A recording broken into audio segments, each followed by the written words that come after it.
Halo teman-teman, di sini udah pada tahu belum tentang sastra kontemporer?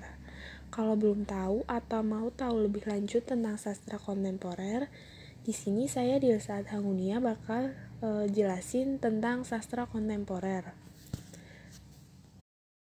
Sastra kontemporer adalah sastra masa kini, sastra sezaman, sastra dewasa ini. Menurut KBBI, sastra kontemporer adalah sastra yang hidup pada masa kini atau setara yang hidup dalam waktu yang sama. Sastra kontemporer dapat dikatakan sebagai sastra modern. Seiring periode waktu antara sastra modern dan mutakhir bukan hanya sebatas periode waktu, tetapi karena pola pikir seseorang pengarang. Munculnya sastra kontemporer adalah bentuk reaksi dari sastra konvensional yang dianggap mendominasi eksistensi karya sastra. Sastra kontemporer menyebar pada seluruh jenis karya sastra. Sastra kontemporer merupakan sebutan untuk karya sastra yang berkembang pada masa sekarang ini. Sastra kontemporer juga dapat dikatakan sebagai sastra yang memiliki sifat-sifat menyimpang dari sastra yang berlaku pada umumnya. Kelahiran sastra kontemporer merupakan gebrakan awal yang diusung oleh sosok Soetarji. Sastra kontemporer lahir karena adanya pergeseran nilai kehidupan dan tatanan dalam masyarakat secara menyeluruh dan tidak dipengaruhi dengan adanya kebiasaan masyarakat di sekitarnya. Pada dasarnya, sastra kontemporer Indonesia lebih cenderung dipengaruhi oleh sastra Barat atau Eropa. Dan ciri salah satu karakter sastra kontemporer Indonesia adalah seni untuk seni dan bentuk seni yang mengobrak-abrik tatanan bahasa atau kata.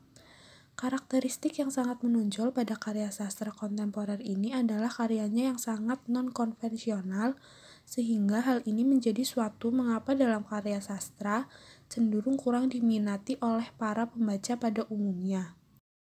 Ada beberapa sastrawan kontemporer, antara lain Putu Wijaya.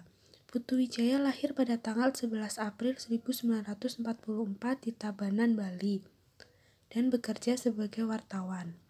Ia sudah menulis kurang lebih 30 novel, 40 naskah drama, sekitar 1000 cerpen, ratusan esai, artikel lepas, dan kritik drama. Sebagai dramawan, ia memimpin teater mandiri sejak 1971 dan telah mementaskan puluhan lakon di dalam maupun di luar negeri. Contoh karya-karyanya yang banyak diperbincangkan yaitu Telegram, Pabrik, Stasiun, Keok, Stobat, Tak Cukup Sedih, Ratu, Edan, Bila Malam Bertambah Malam, Aduh, Perang, dan Nyali. Yang kedua ada Iwan Simatupang. Iwan Simatupang lahir pada tanggal 18 Januari 1928 di Sibolga, Sumatera Utara. Beliau menempuh pendidikan di berbagai perguruan tinggi.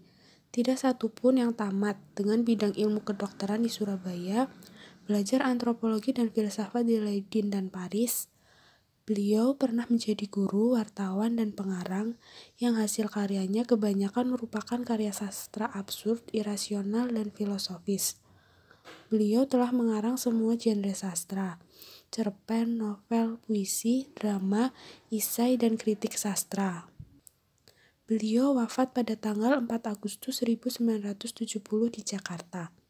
Contoh karyanya yaitu Merahnya Merah pada tahun 1977, Kering pada tahun 1972, Ziarah pada tahun 1976, Kong, Kisah tentang Seekor Perkutut pada tahun 1975, Tunggu Aku di Pojok Jalan Itu, Jang Tak Pernah Terpadamkan, cerpen 1965, Perang di Taman Drama 1966, Tegak Lurus dengan Langit, antologi cerpen pada tahun 1982, dan monolog Simpang Jalan. Yang ketiga ada Linus Suryadi.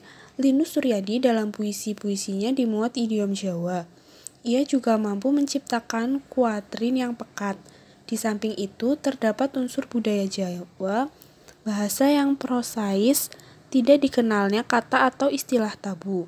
Contoh karyanya yaitu Pengakuan Pariem, novel tahun 1988, Syair-syair dari Yogya, sajak pada tahun 1978, Langit Kelabu, sajak tahun 1976, dan Maria dari Magdala.